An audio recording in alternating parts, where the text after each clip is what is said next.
Hi guys, and welcome to my channel, Polestar Tech.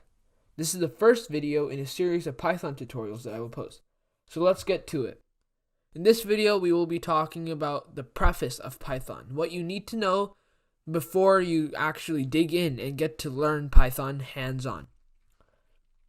So, what is Python and why should I learn it? Many of you guys have probably heard about Python at least once in your lives. So what is it? In a nutshell, Python is a programming language and is getting more and more popular by the day.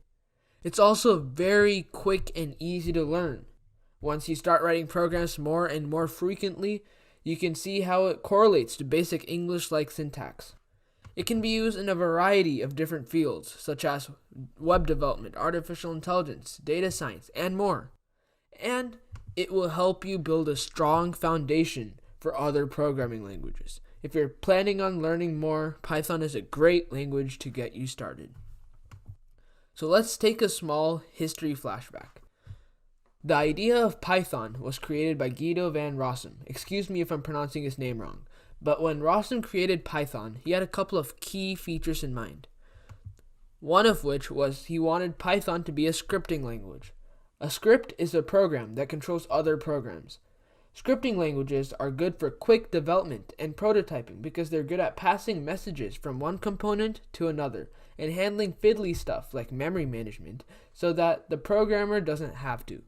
Python has grown beyond scripting languages, which are used mostly for small applications. The Python community prefers to call Python a dynamic programming language. Another feature that Rossum had in mind was indentation for statement grouping. Python specifies that several statements are part of a single group by indenting them. The indented group is called a code block. Other languages use a different syntax or punctuation for statement grouping. For example, the C programming language uses curly brackets to begin and end a set of code. Indentation is considered good practices in other languages also, but Python was the first to enforce indentation. In my opinion, indentation is way easier to read than curly brackets. High-level data types was another key feature. Computers store everything in ones and zeros, but humans need to work with data in more complex forms, such as text. A language that supports such complex data is said to have high-level data types. A high-level data type is easy to manipulate. For example, Python strings can be searched, sliced, joined, split, and more. High-level data types in Python, such as lists and dictionaries, which is another data type, encompasses more functionality than in other languages. Python is also extensible. An extensible programming language can be added to. These languages become very powerful because additions make them suitable for multiple applications and operating systems. Extensions can add data types or concepts, modules, or plugins.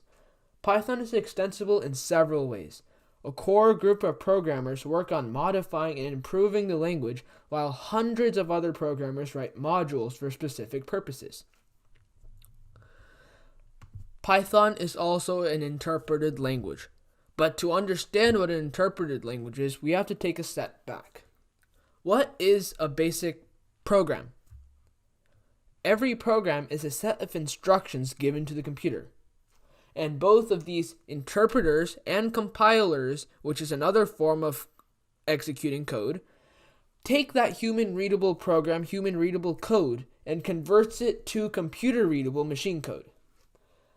Another way to think about it is by thinking of a recipe. Let's say you found a really good pasta recipe online, but it's in a different language. So you take that recipe and send it to someone else, your old friend, who knows the language, and translates the recipe and sends a new translated copy of the recipe to you. We can think of this like a compiler. And another situation is, let's say you have a really close friend who knows the language as well. You call him over one day, and together you cook the recipe. While you are cooking it, he translates it to you line by line, so you can follow him line by line. This is an interpreted form. You can think of this as an interpreted form. So in the real world, When a programming language is called interpreted, your code gets executed one line at a time and gives out the result. Whereas compiled languages create a new executable file, such as the translated recipe, which can be read by the computer and run in an instant. But these terms really don't mean much in the programming world. Languages are not defined by being interpreted or compiled. These are merely means of implementation. Just about any language can be run either way, and sometimes even more. So, this is it for this time, guys. Thank you for listening, and stay tuned for my next video to get started with Python.